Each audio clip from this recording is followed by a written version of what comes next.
Welcome, everybody, to the latest episode of the Preparedness Partners webinar series. My name's Ethan Downing. I'm one of the co-founders of Logista. With us today, we've got an exciting topic about complex crisis. We have Kyle King, as well as Drew Downing from Logista as well. Kyle King from the Crisis Lab. They're going to chat with us about some really exciting thoughts, some big ideas, and planting the seeds for how we move forward in this space, what to be aware of, what's on the horizon. With that, Drew, I'll hand it over to you. Hey, everyone. Thanks for jumping on again. If you don't know what Kyle's been doing, he has a really interesting background based in Germany and really tackling complex natures of things, cascading events, really hitting where the rubber hits the pavement on how we do emergency management and the whole umbrella that falls under that. And it's not a siloed thing. Kyle's the founder and is running Crisis Lab, which Kyle, we could talk to at some point too, a little bit. It's something that I'm part of. And I think it's kind of pretty important and kind of cool. And we can elaborate that on a little bit later, but he also leads Capacity Building International, 28 years experience across emergency services, international security, and crisis leadership. Kyle, if we can maybe talk a little bit about your background and your presentation too. I think that helps frame some of that. But I want to throw it to you, Kyle. Go through some of the stuff that you want to share with us on complex crisisism, what that looks like in today's landscape where we're more interconnected than before. And then do some question and answer. We'll have some time, I think about 20 minutes or so at the end. So during this, please throw in questions. We'll triage them during it. We'll collect some at the end. I'll probably have a handful myself. And that's how we'll roll that. So, Kyle, the floor is yours, kind sir. All right, thanks. And good morning or good afternoon, everyone. My name is Kyle, obviously, as you've heard in the first couple of minutes. So we're going to cover some information here. And thank you very much to Drew and everybody for the invitation to talk about this. This is not meant to be a one-way discussion on this topic. This is, I'd love to answer your questions and see what you're thinking, because what I'm going to go through over the next sort of 15 to 20 minutes is sort of scene setting, and then to look at, to sort of give you a peek behind the curtain of what we see when we work internationally with many partners and things like that. And I'll give you sort of the background on what we do and why we do it. And so starting with that, again, that sort of what we're talking about today is just why we're not ready. And this largely comes out of a number of sort of articles I've been publishing on LinkedIn as we see in the international space. And as we see things unfold both in the United States that we continue to sort of observe from afar, and then also in what we call the Eastern Front in Europe, especially with regards to the Russian invasion of Ukraine and the complex nature of crisis that is unfolding from that. And sort of all those, second, third order effects that are coming out of that specific crisis itself. And so with that in mind, we'll just sort of get started with this. And I'll go through sort of a number of different principles. But who am I, first of all? So I'm the founder of Capacity Building National Crisis Lab, and we also have another entity that we call the Forum. Basically, I spent the last 30 years working in either in emergency management or crisis management. It's called crisis management largely outside the United States, but then also within, I started my career in the emergency services and the fire service. But really the thing that sort of where my career took a left turn, so to speak, was that I started in deployed operations. So I was in the fire service, and then an opportunity came up, and I was asked if I would go to Bosnia during the conflict to help rebuild the emergency services there. And so I was sort of just young and dumb enough and said, yes, of course, I'll do that, no problem. And then I left, and then I never went back, right, to the U.S. And so I spent a number of years in Bosnia, and then I went to Afghanistan for 2.5 years, and then to Kosovo with NATO, the Bosnia and Afghanistan with DoD, and then over to NATO. And then I went to Ukraine with the OSCE and other international organizations seconded by State Department to go work there for 2 years, and then evacuated when the war started. So went through all the sort of wartime preparations in Ukraine and everything else like that. And then, State Department took us out. Since that time, we've been working still internationally. I've been working actually with CBI and Crisis Lab, and we are basically working and supporting international partners in developing resilience and with nations and national platforms and programs. And so with that sort of perspective, I wanted to sort of dive into some topics here now that we can get that out of the way. And really what it is where are we actually today? And so what is reality showing us today that we see in the emergency management space? And again, as mentioned at the top of the call, if you have any questions or comments, you can add those into the chat and we'll get to those as well. But, what we're seeing is a unique sort of different perspective between the two sort of continents. There's like a US perspective and then there's a European perspective. And what I find really interesting about it is that in the United States, there's this reality that's happening of, especially in the emergency management community, that budget cuts are a real thing. I mean, we are just talking about the end of sort of the government shutdown here this week, but really, where is that preparedness funding going? It's a big shift, and it's a big shift in where the money is being allocated. It's also a big shift that's causing staffing crisis, and we're seeing sort of 2,500 FEMA staff are departed. Hiring freeze being extended, GAO reports saying that we're more a vulnerable nation than ever. And then you have this sort of devolution from the state down, from the federal level down into the state, of which many of you are probably seeing. But this is where we're starting to see this renewed focus on what is the core mission. And this has been a big topic in the emergency management community. It's sort of this first principles thinking of, what do we actually need to do? And did we get too far into providing disaster relief, and we need to get back to just, disaster management? And have we grown too big at the federal level? So all these sort of discussions are happening, and that's where we start to see all these sort of FEMA reform acts, and we see a lot of increased scrutiny, which I think was really important to note, sort of earlier in the year, and especially with some of the bigger disasters in the United States, that real media scrutiny and criticism about emergency management writ large, sort of FEMA effectiveness and bureaucracy and public debate over sort of, should we eliminate FEMA now? Should we just reform it? What's happening there? And emergency managers are largely asking for a voice in this reform, but they've been largely sidelined, right? So they're the biggest sort of champions in regards to this, but they're not really brought into the discussion about what that looks like in the future. And so I think that's one of the real sort of challenges that we're seeing in today's current environment, is a shift away from largely a preparedness sort of posture into a decentralized responsibility. And I think that we're going to get into some issues here that sort of highlight 7 key principles of what we're seeing and why it's going to be a little bit more complicated than what we think. So first of all, sort of what's coming next. If that's the environment that we're in, then what is really coming next? And that's where I would offer these 7 sort of principles of things that we're looking at. One of them being is first of all, cascading effects.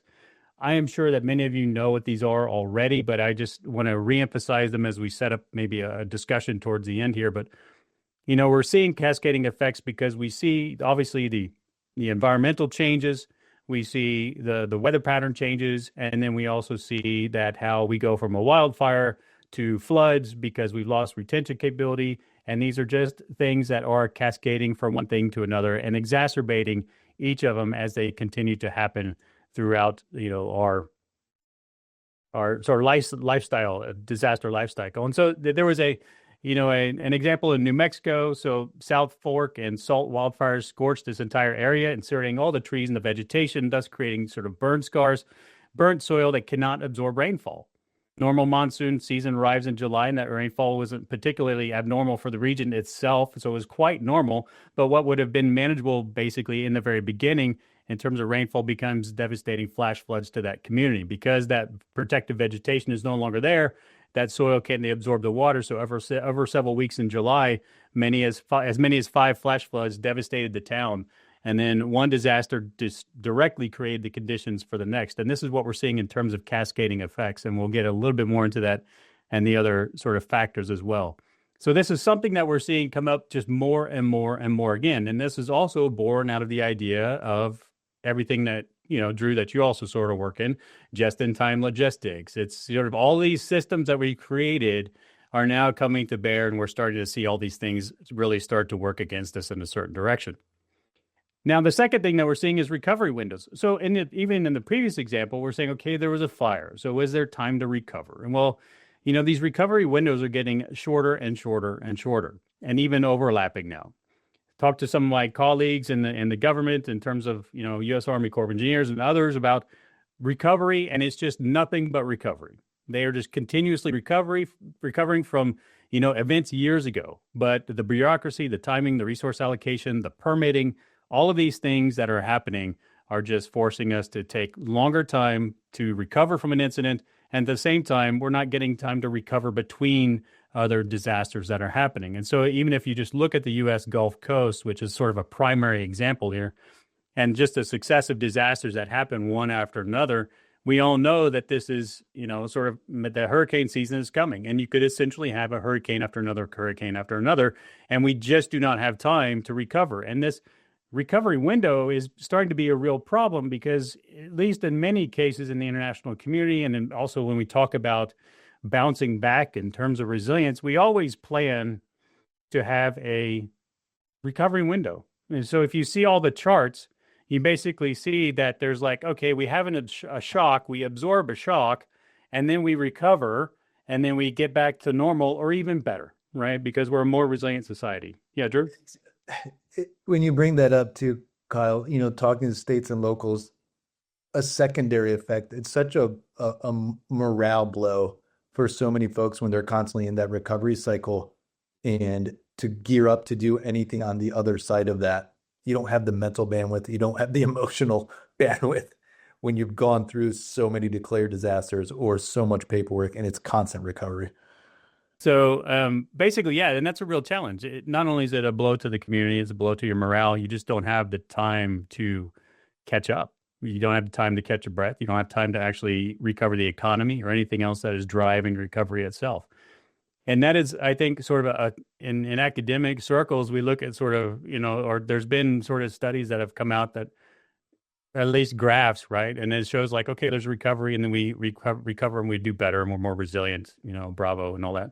But what it doesn't ever show is the repeated beatings that occur, and that your recovery is here and you only get 50%. And the next time you get less and less and less until you lose all capability writ large, and then you have a complete degraded sort of community that you're looking at.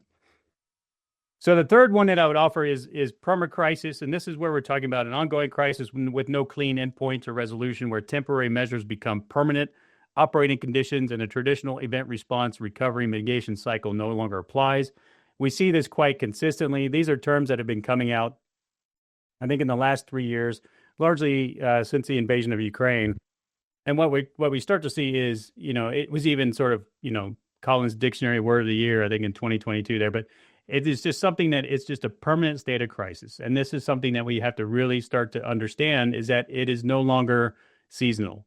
It's no longer an issue of, this belongs to somebody else. It is just it's not a one-off event. It is a sequence. It's a chain. It's something is always happening all the time while we're trying to recover and while we're trying to sort of deal with cascading effects. It's nonstop these days if you start looking across the horizon. And the fourth one I'll offer is polycrisis. Now, this term came out, I think, a few years ago. It was coming out from, I guess it was the World Bank back then. But basically, it is just the connectedness of it all. So multiple crises occurring simultaneously and interacting with each other in ways that amplify impacts beyond the sum of individual events.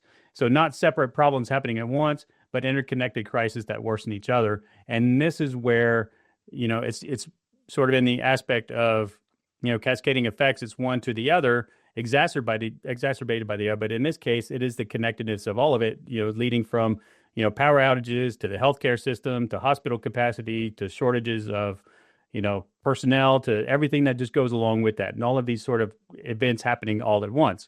And we have some examples here that we'll show in just a second. But this is another aspect that we're looking at, and how all of these things are starting to come together. And this is another term that we brought up recently, which is velocity. And for us in the work that we do, and we look at this in sort of crisis lab, and we look at the velocity of crisis, which is slightly different, because in this way, what it is it's the speed at which a threat moves and compounds across all systems, sort of outpacing our own organizational decision cycles, and sort of revealing that adversaries, in this case, we look at it also from a bit of a security perspective, or cascading failures, operate faster than we can make decisions. Right. So they're operating faster than our coordination mechanisms can actually work and function. And so this is where we're starting to see, it's not only the fact that we're connected and then we have dependencies, but it's just the speed of these issues are going to be more and more a factor, because we get overwhelmed very quickly. And if I were to use just in this case here, Brussels airport, a couple of drones, and then within hours, 61 flights canceled, 70 flights delayed, thousands of travelers stranded across Poland, Spain, Denmark, and Italy. Belgian defense minister assessed this as professionals intent on destabilizing the country, and similar cascading incidents occurred across Spain, Denmark, Germany, and Norway throughout October to November this year. These are minor sort of provocations or just events in terms of drones, but has significant impact across the travel space, across logistics, across everything that's going on in Europe, and brings everything to a standstill. And then I would offer the idea of entanglement. This is another one that we started talking about, because this is where we see things are just more connected than we actually really thought they would be. And it's actually, we're really intertwined with each other in terms of how our systems are working. And so in this case, in this example, I would highlight that Poland on that eastern flank of Europe faces systemic sort of drone provocations from Belarus and decided to close its border for 12 days. And when it did so, this is, it's a reasonable security decision. We're just going to close the border. But what happened was they were exercising their sovereign right and authority to do so. But that single disruption basically disrupted a 25 billion euro China-EU rail corridor carrying 90% of the land-based trade between the regions. And so freight trains were carrying critical supplies.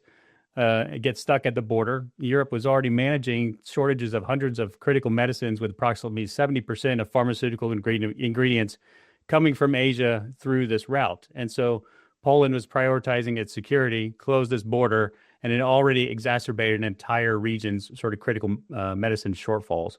And so, and being in Germany, I can tell you can go ask for things at the pharmacy, and they just don't have them. Right? It's sort of crazy. And so this is something that we're entangled and we're intertwined in what's happening across the globe. And in the US, it's a little bit different because you sort of are protected by two oceans. But in the rest of the world, it's like these effects are happening across the board. Another one that we talk about is security governance. And in this case, what we're actually addressing is when things escalate to such a level that we need to start thinking about de-escalation and keeping things within a civilian crisis management spectrum versus it becoming a military defense problem. And so with that, what we see, and you may have seen in the news, of course, drones coming into Poland, and then sort of damaging underwater sea cables. We don't know who did it. It's sort of the hybrid warfare thing. And then we also have persistent sort of GPS jamming around civilian airports in the Baltic region.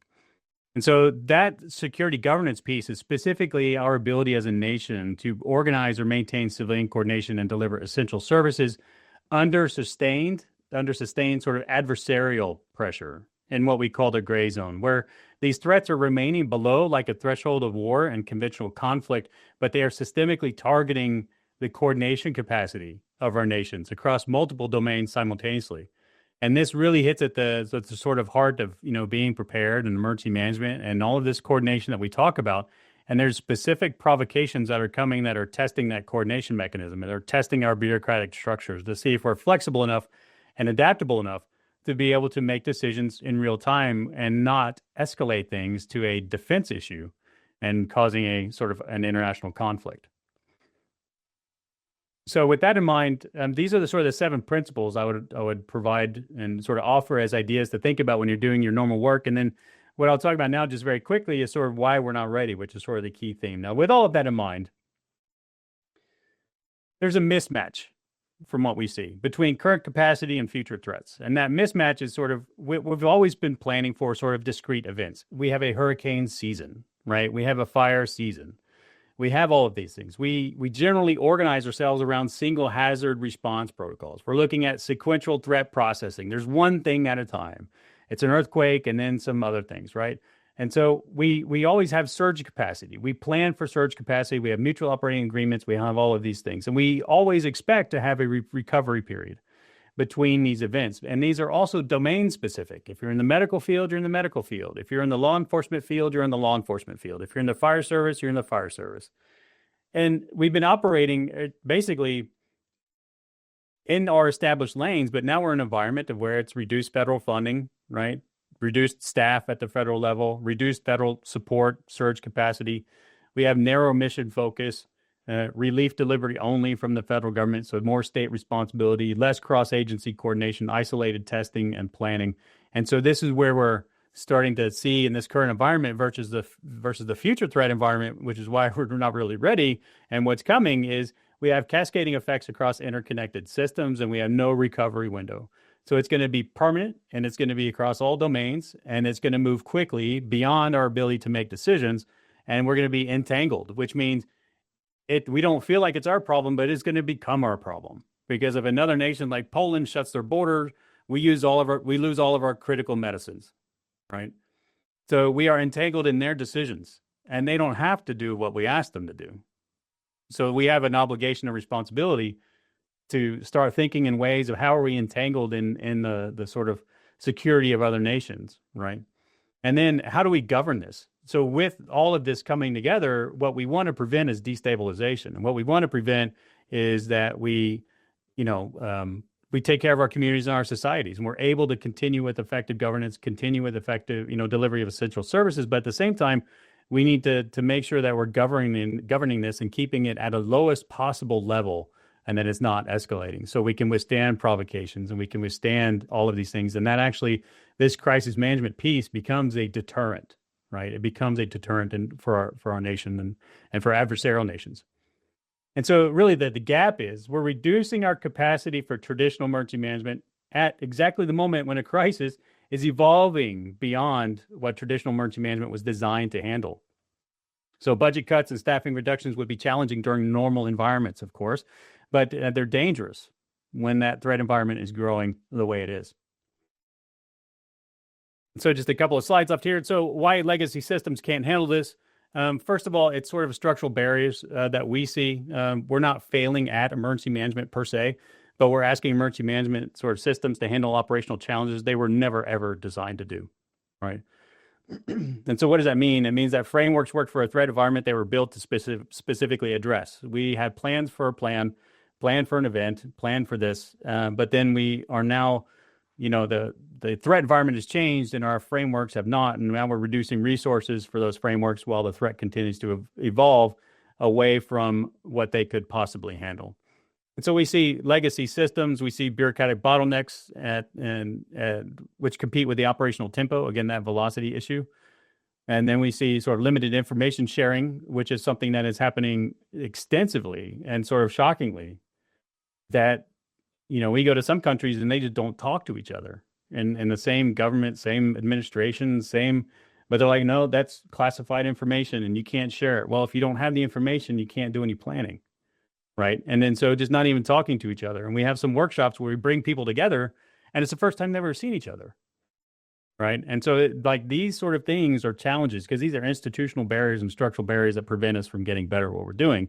And these sort of silos of excellence, I would call them, that will not integrate with each other. And so that's where that institutional decision speed versus that crisis velocity that we're going to be faced with in the future.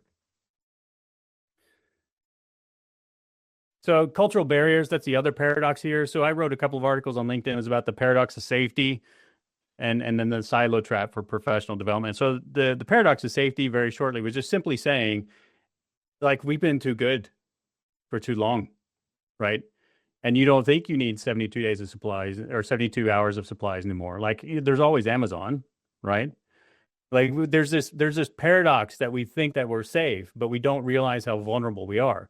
Just because you can dial 911 and get somebody or 112 based on where you are, doesn't mean that's always going to be the case. And so because we feel safe, doesn't mean that we actually are safe. And that's that sort of paradox that we're living in now. And there's the silo trap, which is, we have to really change the human dimension here and break these cultural barriers because it's beyond the structural problems. And the silo trap is really in terms of how we are actually developing as professionals and what it means to develop as a professional, because we often don't praise, and you hear, I think a lot, probably Drew, you've heard it, right? When you start your career and they're like, we don't hire journalists, we need specialists, And now then when you get sort of at 15, 20 years in your career, it's like you're a specialist and now they want you to be a generalist because now you're doing management and leadership, right? And this is where we need to sort of inverse this a little bit and start looking at, we need to look at how we think, how we develop, and then how we reward people for doing work across all domains, and really look at it from you can always specialize, but when everything goes wrong, you're not focused just on your own sort of responsibilities. You've got broader issues that you need to coordinate with. And so this is something that we're looking at, sort of the cultural barriers, the two paradoxes that we see, and everything else on the structural side is hard enough. But the cultural barriers only compound them, because it's also, to be honest, people say that sounds like additional work. I don't, that sounds too hard. You sort of have the same sort of human nature reactions as well. And then, of course, we have, what does actually the future require? So we don't need to burn everything down. This isn't really just about sort of, throwing out the old system, but we need to sort of target evolution in sort of 5 critical areas in our sort of understanding, which is it's testing integration, not just isolation. So you have this across the board in every nation I've worked in, where everybody has their own plans, but they don't really share their plans, which is sort of really weird. But, so you need to test the integration and not develop things in isolation, build cross-domain networks before a crisis actually hits. This is where people could spend a lot more time getting to know their counterparts in different ministries or governments or organizations. Develop systems thinking and new frameworks, really rethink the way that we manage a crisis. And this is something that is really sort of coming up on the board now, which is quite interesting, but is decentralization. Decentralized this decision-making authority and resource coordination. We're seeing a lot of this sort of in Ukraine and sort of how they're looking at their stockpiles and supplies, especially in food, water, and other things. And it's quite interesting. And, Sweden, I think, is also changing the way they actually govern. And they're actually going down to regional councils instead of driving everything up to a capital city. And so recognize this as a governance evolution, not just better emergency management. And this was in my personal opinion, one of the sort of fundamental flaws around the discussion of what is emergency management these days, is because we're not answering the question of what is the role of emergency management in government, and how do we actually protect our populations. It's not just the profession of emergency management, but what is that role of government and in terms of emergency management. And it's also the same thing as, you should ask the same question of at what size municipality should you have a court or a police station? Well, I don't know. Well, you should probably also have a hospital, and you should also have an emergency manager. We need to sort of rethink the way that we organize our societies. And the Nordic countries, I would say this, are not doing it simply because they're innovative, right? They're doing it because they actually face societal destabilization if they don't. So they're constantly provoked, right? And that's something that we don't face in the United States, but it could happen. And then we start to, if it doesn't happen, but everybody else is provoked, and then everything else sort of destabilizes, then we start to see how the United States is intertwined along and sort of entangled with everybody else. So with that, so I blew through a lot of information here, but I'll just sort of close it really quick, which is that, I challenge you to continue the conversation. I'm genuinely interested in your experiences and what you hear and what you think about these topics. We're going to be spending an hour sort of talking about this. And this is really just a conversation starter. It's not the complete answer. Everybody is struggling through this because it's almost in real time. And this is the future of what people are facing. And the work ahead, again, it's going to take time, and it's not going to be easy. And just think about trying to sort of change government infrastructure is not going to be easy. And trying to get people to get out of their comfort zones is not going to be easy. And to do that, we have to admit that what we've been doing is okay, but it may not fit in the future. And that's one of the real challenges that we have to have in an honest conversation with ourselves. And so what we don't want to do, obviously, and it's long been the mantra in the preparedness community, is you don't want to figure out that your stuff's broken when you actually have an event, right? And that's not the time for it. So we need to have the conversation now. And I think most people need to take part in that conversation and need to start having these broader conversations writ large across the organization. So that's sort of what we're thinking now, Drew. This is sort of the things that we're seeing. This is about as real time as it gets in terms of the topics and the things that we see. So happy to answer any questions, and I'll give it back to you. 100%. And I have a few questions. You got me going, Kyle. So congratulations, because I'm throwing it right back to you.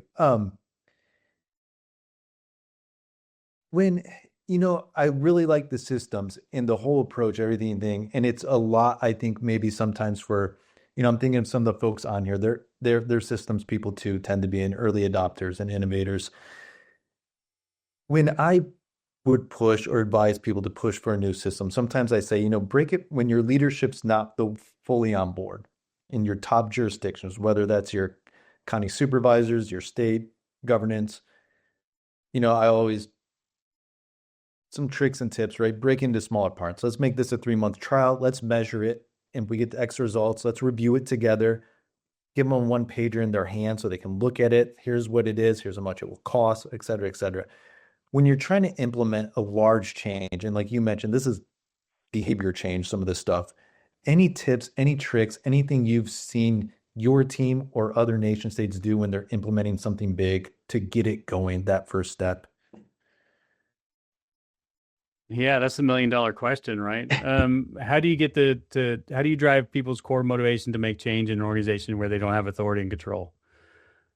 If you can get that answer, I mean, we'd make a lot of money. So one of the things that we've had some success with is it's more art than science, right? So we work in a lot of different countries, and what we have found is that we have to tie in our advising, tie it to their specific sort of national goals, objectives, and what they want to achieve. And in many ways, in the international space, they've made verbal commitments to do stuff, right? So they made verbal commitments that we will, diversify our energy supply so we're a more resilient nation. And essentially, when they say that, it gives us a little bit of an evidence to say that, okay, you said this, you publicly have stated this, like this came from your prime minister, like you've already signed up for this. So do you want to do it? Because you're going to have to do it or not eventually.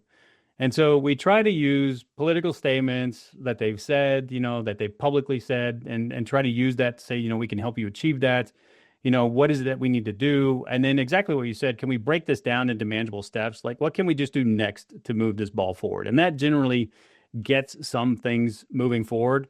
And then it's it's sort of a big research into, and a big exploration into legal authorities as well. Like how far can we go in terms of change without sort of getting people upset?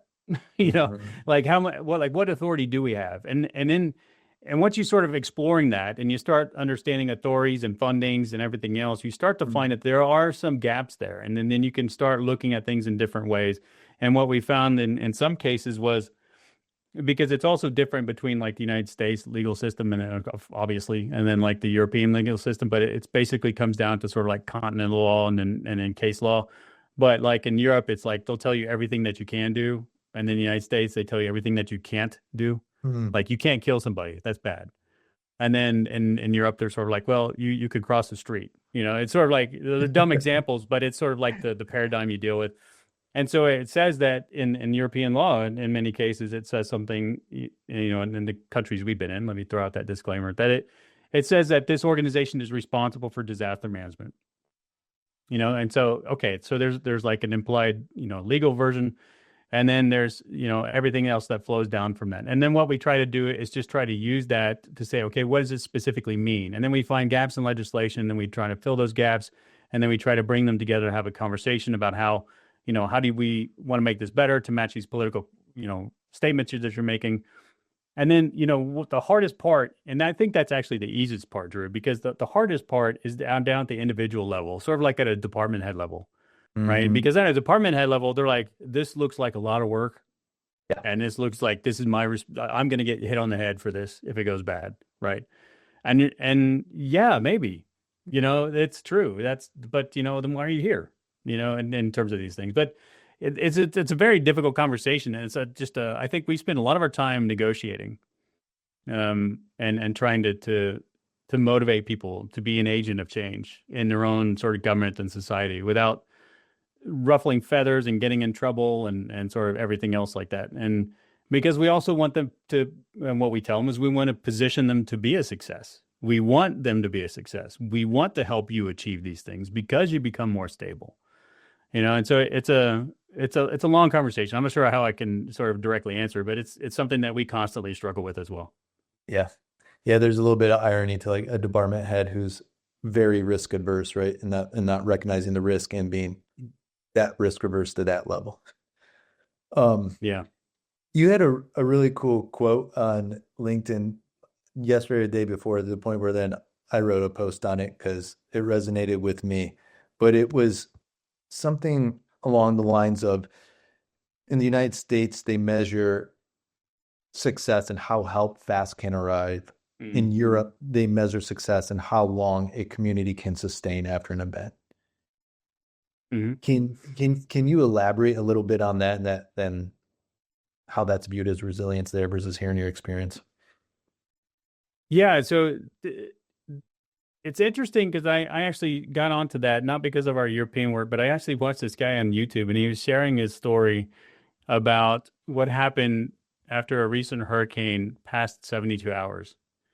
And this was something that I thought was quite interesting because that was something that nobody talks about. Like he was like, no, it's 3 weeks without water. It's not 72 hours without water, right? And he was going through everything, including like how he's fighting with his wife and how they were washing dishes. And he was giving a glimpse into something that I don't actually think that we talk about very much, which is like prolonged like disruption of services. Like how long before society falls apart, you know? And this is something that I that was really, really interesting. And he came across and said, okay, your community is going to be like, there can be super annoying, but you need people around you, right? You got the neighbor that's always asking you for stuff. But you know, you need these kind of people. And I think one of the things that we see across sort of Europe versus like the United States is there's just I think the way that Europe is developed is it's going to be a lot more sort of centralized, community centric, more social in that aspect, as opposed to being in the United States, which is more metrics based delivery of services and that aspect. And in Europe, they're basically really shifting their perspective to longevity as opposed to immediate response and capability, right? Because also you have to recall that, I mean, even in Europe, there's not as much as a robust a capability as in the United States, right? From in any domain, right? Military, defense, fire service, all that stuff. So in that case, what that means is they have to look at long-term sustainability and how their communities survive in a limited resource environment or a constrained resource environment. Man, that's something that I think the emergency management community in the United States hasn't really started to reconcile with, which is like managing resources in a resource constrained environment and telling people, no, you can't have water, right? And I think that we're not at that point yet in the United States, but in Europe, there's all sorts of stuff going on that people just don't even know about. They're pulling out of like, mine treaties. They're like digging trenches on the borders. There's like all sorts of crazy stuff going on that they're preparing for whatever comes next. Think, Kyle, there's the current landscape of resource limitation there you kind of touched on. How much do you think history plays into it too, of a recent history, the last 100 years there, and that being real too, of community resilience? Tremendous. It's a tremendous influence. If you just look at Finland, I love Finland for this example because, you know, after the war with Russia and Finland and their 100-day war, and I could be getting it wrong, so forgive me, but they basically took from that they will have a bunker system under every building from forever, right? And so they changed their building codes and standards. And basically, with every new apartment building or in every new house, you have to build a bunker underneath that. And every building has to be able to house the tenants inside of that bunker. And everything is full speed, like, you know, air quality, water, everything in every building in that entire society. There's bunkers under every building by code and by law. Now, imagine you just had the LA fires. Like, are they ever going to change the building codes to stop having sort of wood and paper construction in a sort of a high threat environment? No, you know, and so they've learned that. It's been, you know, sort of 40 years later, but now they're like a model for like what civil defense and civil preparedness means for security incidents, right? I think sometimes we struggle to really put teeth to the word resilience, at least in the States. I think you just defined it right there. Ethan, you have a question? Yes, I do. Kyle, fantastic presentation. I keep going back to that slide where we had the bullets of, commonalities and what we're striving towards and how, we act in silos and, what we should be getting towards. In your mind, what are the foundational building blocks, if any, that kind of need to be in place to break out of some of those problems. So like for instance, I think you mentioned like management of scarce resources. How do we respond? And one of the things we came across at Logista was data. How do you make choices? We've been making choices without data for so long. We've just been using PARs and we sort of react. And we identified that as like one thing that it's a foundational building block. What other things in your mind need to sort of be in place to start addressing these complex crises? Are there through veins that run through everything? Yeah, it's a great question. And so, well, first of all, my first thought when you're asking is that this cannot be top-down driven. Like we are really now getting to where, and I think it was essentially, over sort of 30, 40 years, 70s, and sort of the evolution of emergency management coming into this, sort of what some people believe to be a bloated FEMA and sort of federal level, and then sort of a dependency on that. And then now it's sort of getting back to a state level and local level. I would offer the idea that everything now has to be community driven. Everything now has to be local first. We see it in the Ukraine conflict that we basically see, and it's absolutely amazing to see how they are managing at a community level to continue to have emergency services, water, power, all these things like that at a community level. And that is where every disaster is local, and then the war is also local. And so this is where, having that community driven aspect first, driving that change upwards as I think is going to be the major lift to be able to get there. Having said that, on the data point, they've implemented tremendous sort of situational awareness and sort of common operational picture sort of profiles and platforms in Ukraine, and have really digitalized everything. I think that data and that transparency has been very helpful for them to be able to perform and to be able to sort of sustain themselves and thrive survive and even in some cases thrive while they're sort of under constant threat and pressure. And so the latest thing now is, they're not targeting energy infrastructure because they were able to. So another example, Russia targeted the energy infrastructure in Ukraine, and Ukrainians didn't care about rules and regulations, so they would just fix it to get the power back on. There was no sort of like OSHA standard, whatever. Like, this is contingency environment. This is important. We need power to hospitals. Just, connect it with a piece of metal and make sure it works, right? And just turn it on, and we'll deal with it later.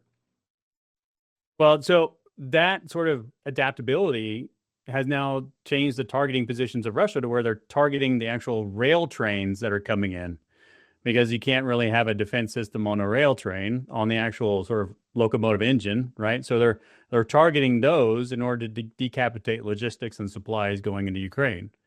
And so it's just a constant provocation and test. But coming back to the point of where I think it is, it's the best visibility of data that you can have to have a common operational picture, because communication is absolutely essential. It's got to be driven from the bottom up. I think that change has to be driven up, because at the end of the day, what tends to happen is that communities are absolutely on their own, and they have to fend for themselves. And this was something that we had seen coming out of a few workshops, which was national sort of standards and policies on having farms and having livestock is counter resilience, or counter sort of intuitive to being resilient as a community, because you regulate and say you can't have a cow in your backyard. But when there's a conflict, that's what's actually saving those communities, ironically enough, right? And so it's the lack of these standards. It's the adaptability and not being stopped by bureaucracy that's allowing people to survive in these conditions. And that's what's really, really interesting, because they say, like, EU regulations won't allow you to have livestock, but we need it, right? And this is where that sort of really, these dynamics are coming into play. So what is really resilient? What does that actually mean, Drew, right? And to your point, like, how do you quantify it? Well, I can grow my own food, right? And whatever the case is, and that's what they're living through.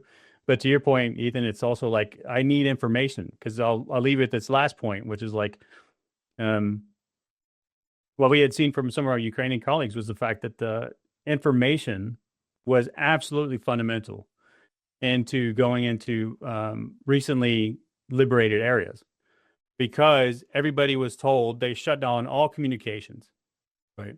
So everybody was told that the war is over, Ukraine lost, you're not part of Russia, all that stuff like that. And so what was interesting is that they have identified that getting information is the first thing that you need to get to people.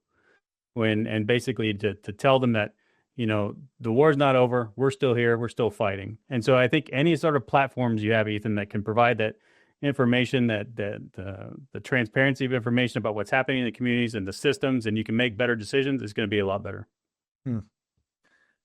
Kyle, Steve, go ahead. Thanks, Drew. Hey, Kyle, I want to go back to your love for Finland, and I would assume with those bunkers they have adjacent saunas as well. But yeah, and our whole wood and paper, build standards in America. I thought that was pretty brilliant. But what have you seen any countries be successful in wrestling with the economic impact that those kind of building standards, like I can imagine putting a bunker underneath every house is going to drive that market up by 50K just as an entry-level home.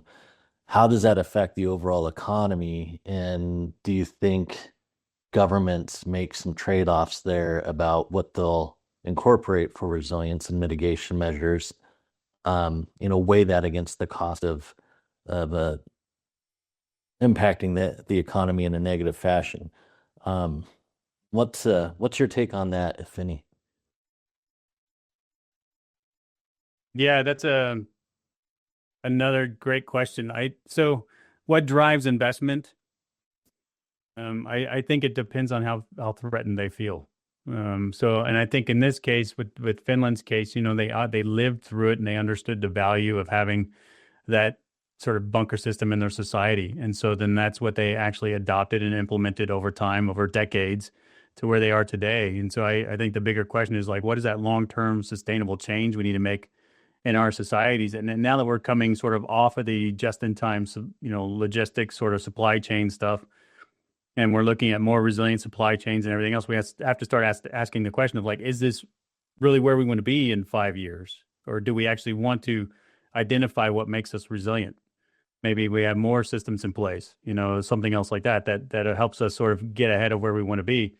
The investment part is always going to be difficult, because everybody fights over the money. And the U.S. is very lucky in many ways because you have sort of centralized funding. You can declare a disaster and get additional funding, but in many countries that doesn't exist.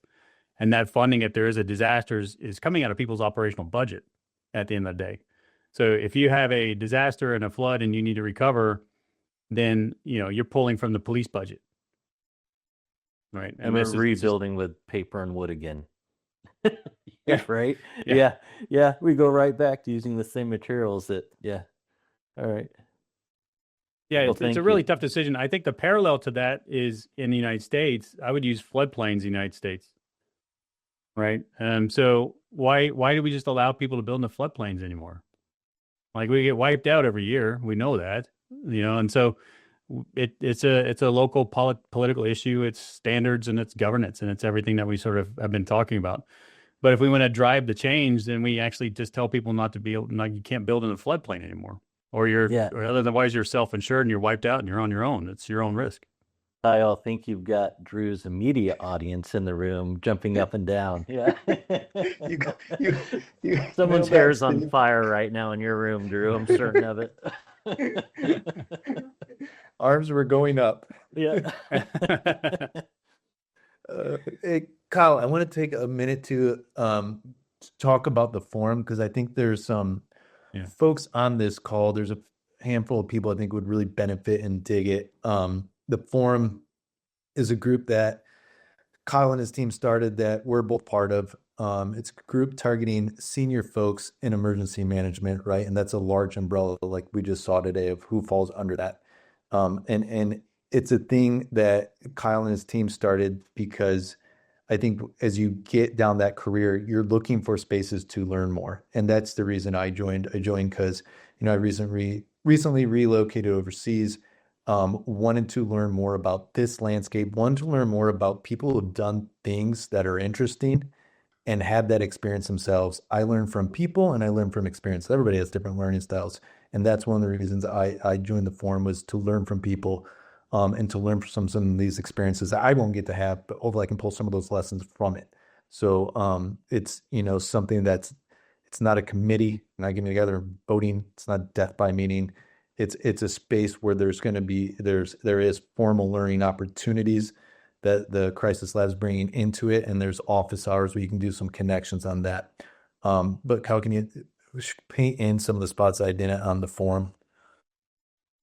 Yeah, thanks, Drew. I appreciate that. So, yeah, we started the forum by Crisis Lab, I think it was about 2 months ago. And the reason for that is that, in my experience, and it's sort of echoed, I've talked to a lot of people about this, is that we were talking to some really interesting people when we were developing courses with Crisis Lab. And these are people sort of on the front lines of dealing with things every day. And then it started to become a question of, if you're dealing with this every day, then why aren't we seeing it sort of come up more often in other discussions? And then what we started to discover was it's about a 15-year cycle to go from I see something I'm dealing with every day on a crisis to where it's identified as a trend, and then it's actually built into lessons learned, and then my organization learns it, and then my profession learns it, and then it's put into academia, and then that's a lot of stuff that happens between those two.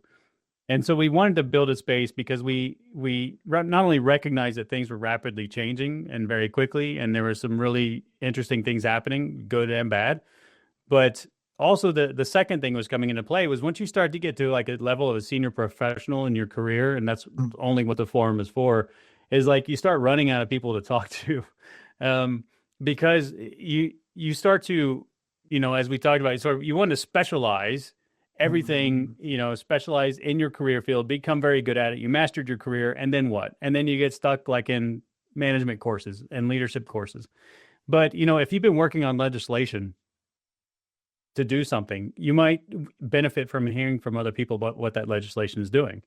And so talking to other people, talking to forensic anthropologists, or talking to the United Nations Disaster Risk Reduction Platform, or one of our briefings, because we have these executive briefings every month, is going to be from the International Atomic Energy Association on how they use AI in nuclear incident management. And so we want to know what people are doing. We are just genuinely professionally curious, and it's not just, and it's broader, as you're sort of indicating, Drew, it's broader than just emergency management. It's about people who actually are involved in managing crisis. So there's anybody from responders to sort of city officials that are inside the forum. And that's something that we are actually really building out and really investing in. And when we had our briefing, when we had our briefing for the UN, it was really interesting because they basically said, wow, if you have that many people that are sort of that level, we have questions, right? And then it sort of, in a weird way, Drew, it like gets switched. And they're like, we just want to learn from what they're doing. And they're like, no, wait, I have questions for you. And then you start seeing like their 2030 policy, or you start seeing things come out that they wouldn't normally share with people. And so it's become very, very interesting. And I appreciate the shout out there. And if anybody's interested, you can reach out to me on LinkedIn, and Drew's also put the link there as well. But it's really oriented towards senior professionals who've mastered the career and are now looking beyond sort of what they've mastered into other domains, and seeing how things connect together, all these sort of things that we talk about now. It's a really great point. I think my favorite takeaway from today is, I love specialties, having supported some of the flood mapping this year, and all the engineers love them and need them. But there's just something so valuable to critical thinking. and when you get to a certain level in our field, I think there's not a more valuable skill than critical thinking, analyzing relationships, communicating, all those things. So cool. Kyle, thank you for that. I mean, I think my mind's going to be turning the next 2 days. So I appreciate you giving me something to turn on over the weekend. For folks that are interested, we'll put this recording up on our webinar Preparedness Partners page. There's other ones on there. Peter Coons was in here today. He's on one with Gabby there on SNS. And some of the stuff on our system, tracking stuff during disaster, your inventory at field sites and your warehouse, and how those can connect and talk to each other. We'll share Kyle's info as well. So if you want to reach out to him, also on LinkedIn's a great spot. Just follow him and get in touch. we'll have a next preparedness partners coming, I believe, in January. It's going to be around crisis communication and something around the comm space. But that is it for now. So again, from us at Logista team, thank you, Kyle, or everybody else.